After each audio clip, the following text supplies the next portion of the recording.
नमस्कार, मैं एचएम शर्मा। आप सभी का स्वागत है हमारे YouTube channel Rajasthan education hub में। आज की करंट न्यूज़, आज की करंट अफेयर्स देखिएगा।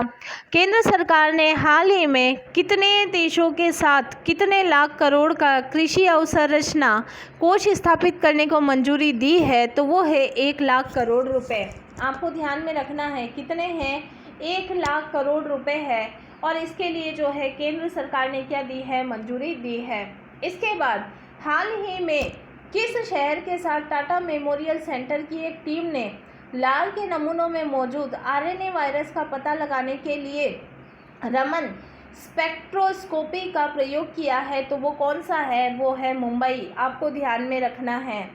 केंद्र सरकार ने हाल ही में सार्वजनिक क्षेत्र की 3 साधारण बीमा कंपनियों की पूंजी आधार को मजबूत करने और उन्हें अधिक स्थिर बनाने हेतु उनमें कितने करोड़ रुपए की पूंजी डालने को मंजूरी दे दी है?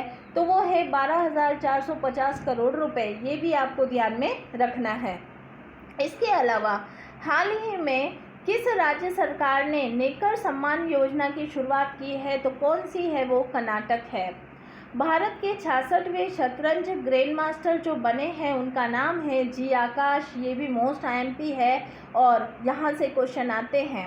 भारतीय सेना ने हाल ही में जवानों को टिकटॉक और फेसबुक समेत कितने ऐप्स डिलीट करने का निर्देश दिया है?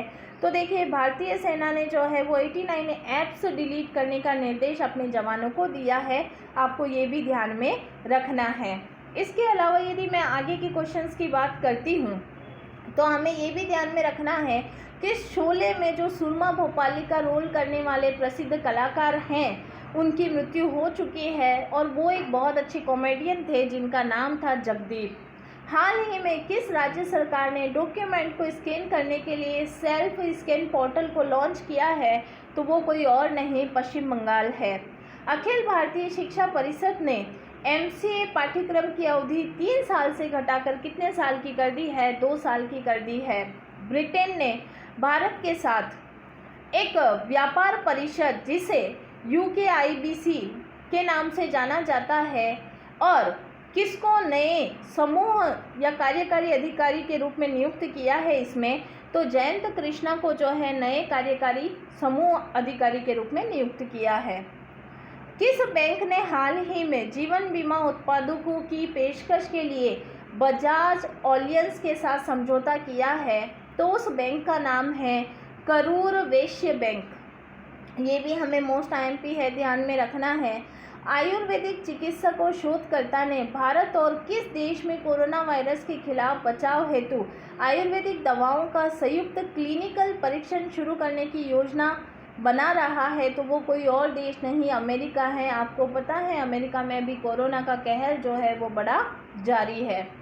हिमालय की ऐसी बहुत ही खतरनाक तितली है, बहुत ही महत्वपूर्ण तितली है और उस तितली को जो है 88 वर्षों के बाद भारत में सबसे बड़ी तितली होने की उपाधि मिली है। तो उस तितली का नाम है गोल्डन बर्ड विंग तितली।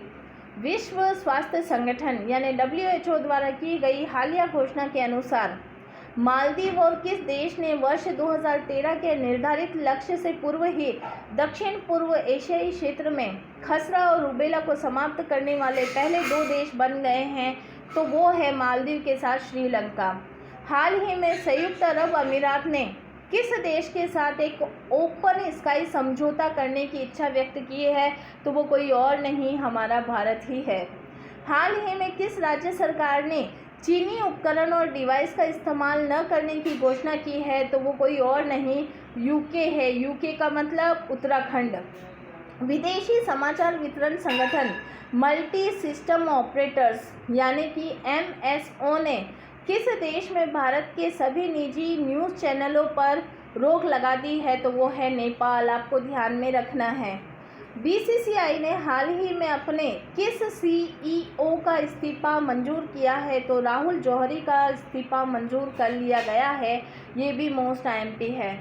देखिए, केंद्रीय रक्षा मंत्री राजनाथ सिंह ने 9 जुलाई 2020 को क्या किया है कि वीडियो कॉन्फ्रेंसिंग की है और जम्मू कश्मीर में सीमा सड़क संगठन यानी BRO द्वारा बनाए गए नए पुलों का उद्घाटन किया है और वो पुल कितने हैं तो वो हैं 6।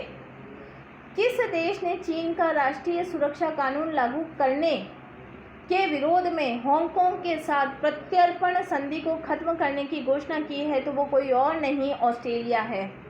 केंद्रीय खेल मंत्री जिनका नाम किरण रिजिजू के अनुसार भारतीय खिलाड़ियों को प्रशिक्षण देने वाले विदेशी और देशी प्रशिक्षकों की प्रशिक्षण अवधि को कितने साल के लिए बढ़ा दिया गया है तो वो है 4 साल के लिए।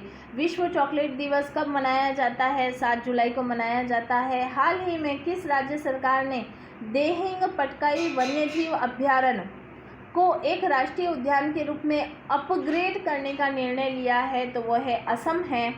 और किस राज्य सरकार ने राज्य में उद्योगपतियों और स्थानीय बेरोजगार युवाओं के बीच एक सेतु के रूप में काम करने वाले नए महाजॉब्स पोर्टल की शुरुआत की है तो वो महाराष्ट्र है। और आपको बता दें कि महाराष्ट्र में भी कोरोना के मामले बहुत ज़्यादा बढ़ रहे हैं।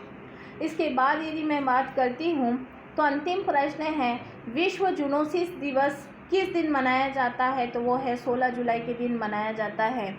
वीडियो अच्छी लगी हो लाइक करें, शेयर करें, कमेंट करें। धन्यवाद।